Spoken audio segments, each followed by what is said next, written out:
Pratiquement, ça fait 1 an jour pour jour que nous avions divorcé.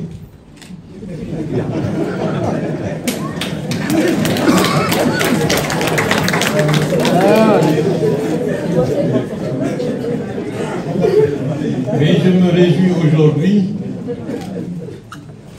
que les torts ont été justement rétablis.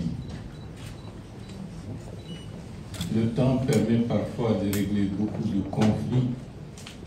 Donc des fois, ce n'est pas à chaud qu'on peut régler les problèmes. Il faut laisser le temps au temps.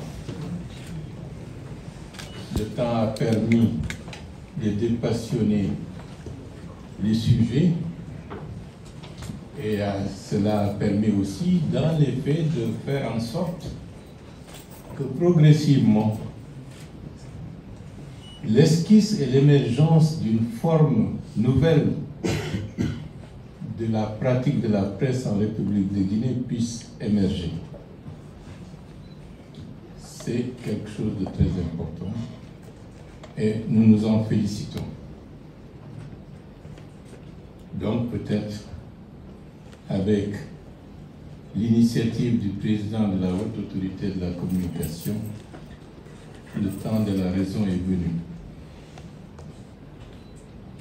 D'où la nécessité d'utiliser ces 3 journées pour aller en profondeur dans le cadre d'une introspection, pour faire émerger de nouvelles dynamiques qui ne soient pas des dynamiques administratives, mais des dynamiques souhaitées, voulues par les acteurs de la presse de manière générale, pour eux et par eux-mêmes, pour parvenir à passer à un second palier permettant à la presse, dans le contexte d'aujourd'hui, d'évoluer en bonne intelligence avec les évolutions institutionnelles politiques en République de Guinée. La tâche n'est pas facile. Parce que derrière ce que nous disons, c'est le choc entre l'ancien et le nouveau dans la société guinéenne de manière particulière. Ce n'est pas la presse au fond qui est en jeu.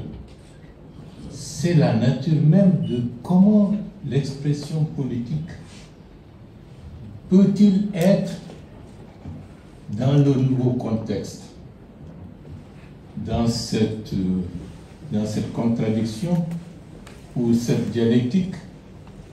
Certains ont voulu rester immobiles, d'autres se sont dit il faut aller de l'avant. Ceux qui sont restés immobiles ont fermé les yeux sur les nouvelles réalités et n'ont pas pu s'adapter au nouveau contexte qui est devenu de plus en plus exigeant. Et donc, la dialectique, vous connaissez Darwin, si devant la nécessité d'un progrès, des facteurs de résistance font obstacle à la nécessité la plus dominante, il va de soi qu'il y aura conflit. Là, le temps permet de régler les choses et l'adaptabilité des uns et des autres permet de faire avancer le processus. C'était malheureux de le constater, mais c'est ça la vie aussi. La refondation, fondamentalement, du serment du président de la République et du CNRD, refonder. Pourquoi refonder? Parce que la Guinée ne pouvait plus évoluer avec les anciennes pratiques, parce que son avenir allait être totalement plombé, quel que soit le domaine où nous allions jeter le regard.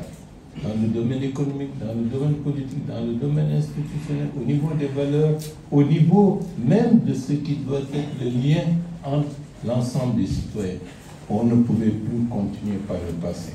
Et c'est la réalité qui nous l'a imposé, d'où nécessairement la transition qui est intervenue à partir de 2021.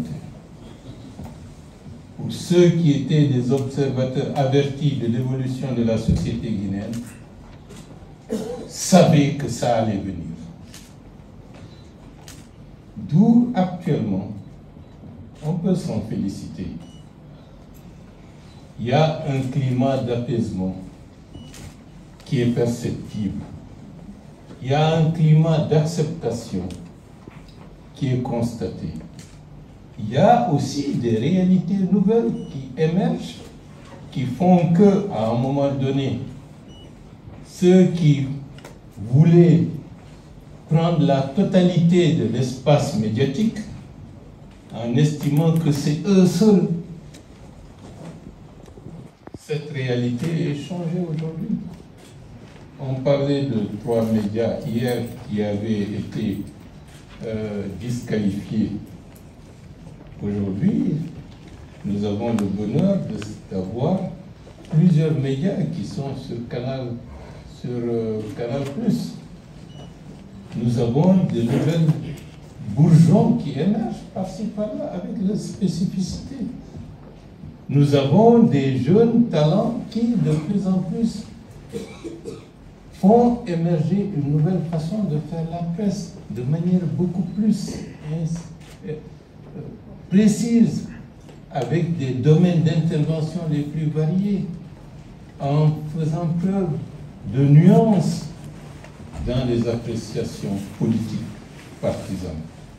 C'est l'évolution de la société guinéenne qu'il faut saluer à ce niveau-là. Le président de la République, qui a vécu cette mutation avec passion, avait encouragé la presse à aller de l'avant. Et si on fait les statistiques, les hommes et les femmes de médias qui ont eu des responsabilités dans les nouvelles institutions de la République de Guinée, ceux issus du monde de la presse sont les plus nombreux. La mise en place des maisons de presse au niveau de la capitale et à l'intérieur du pays, dans les régions, ce n'est plus une fiction, c'est une réalité tangible. Cela veut dire que la Guinée, les autorités et la presse sont en train de vivre un accompagnage en bonne intelligence. Mais bien entendu, un divorce reste un divorce. Et les ressentiments ressurgissent des fois. Je comprends, et vous le savez bien, que dans l'écosystème des hommes et des femmes de médias, certains en souffrent parce qu'ils ont perdu leur source de revenus. Et d'où la nécessité fondamentale pour nous tous d'être en capacité d'être responsable. Lorsque vous êtes à la tête d'une entreprise, que ce soit une entreprise économique ou une entreprise de presse, vous ne devez pas utiliser cette entreprise pour vos propres intérêts personnels stricto sensu, mais vous devez mettre en avant votre responsabilité de dirigeant d'entreprise avec la prise en compte que dans l'entreprise, des hommes et des femmes vivent du fait que cette entreprise est en activité. Cette réalité ne nous échappe guère. Mais c'est la nécessité, dans le cadre des dynamiques de refondation, d'amener l'ensemble des acteurs de la société de ce pays, en toute chose, de mettre en avant la notion de responsabilité. La notion de liberté, elle est toute relative parce qu'elle est interprétée selon des expériences, selon parfois des valeurs. Par exemple, comment peut-on considérer, c'est une liberté d'insulter les valeurs et les croyances de l'autre. Certains considèrent que c'est un principe sacro-saint. Nous ne pouvons pas penser comme ça, que j'ai la liberté d'insulter comme je veux l'autre, et après je dis que c'est la liberté d'expression. Non. Revenons aux valeurs fondamentales. Ma liberté s'arrête où commence la liberté de l'autre. Et à partir de ce moment-là, la conjugaison de ce principe relativement simple avec les exigences du temps moderne nous permet d'aller en bonne intelligence avec les institutions, avec aussi les autorités, quelle que soit leur nature. La refondation, fondamentalement, a nécessairement besoin de contre-pouvoirs efficaces. L'intérêt du pouvoir, c'est d'avoir des contre-pouvoirs efficaces. Parce que c'est cela qui permet au pouvoir de ne pas aller dans les dérives. Mais si les contre-pouvoirs sont inefficaces, le pouvoir même ressentira cette inefficacité par le fait que son action n'est pas jugée avec objectivité pour lui permettre d'apprécier si on va dans la bonne direction ou pas. D'où la nécessité aujourd'hui, parce que c'est un principe fondateur de la refondation, de savoir qu'en toute chose, nous avons besoin de contre-pouvoirs efficaces.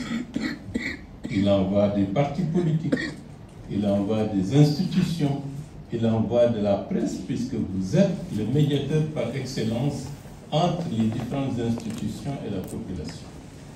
Si tel n'est pas le cas, surtout dans ce monde troublé, avec la multiplication des moyens de communication tout azimut, sans filtre, les sociétés seront menacées.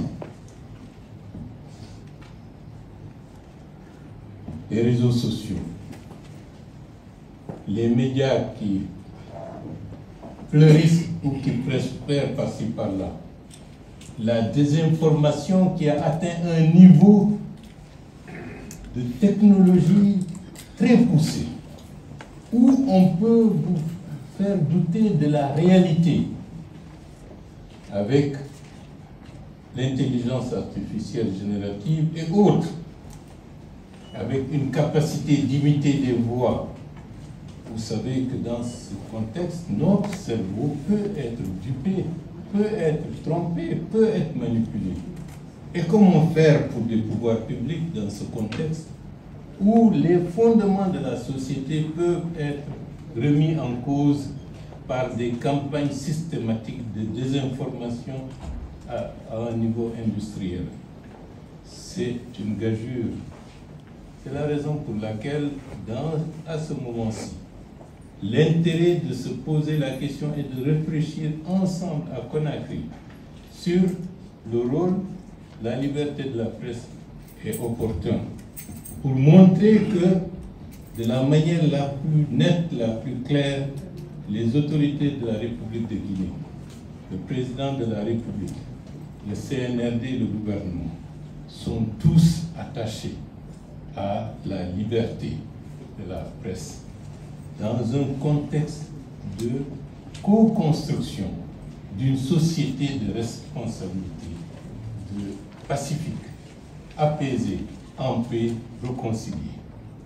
Nous, c'est le message au nom du président de la République que je partage avec vous, et je dis, nous attachons une grande importance aux résultats et aux recommandations que vous formulerez au bout de ces 3 jours. Le processus en cours, cette réflexion collective pourra être d'un grand intérêt pour nous permettre de mettre en place les leviers pour que demain tout puisse évoluer dans la paix, dans la responsabilité, dans le respect des libertés fondamentales, parce qu'en définitive, c'est ça qui nous rendra forts, c'est ça qui assurera la souveraineté de notre pays et par conséquent de notre indépendance. Je vous remercie.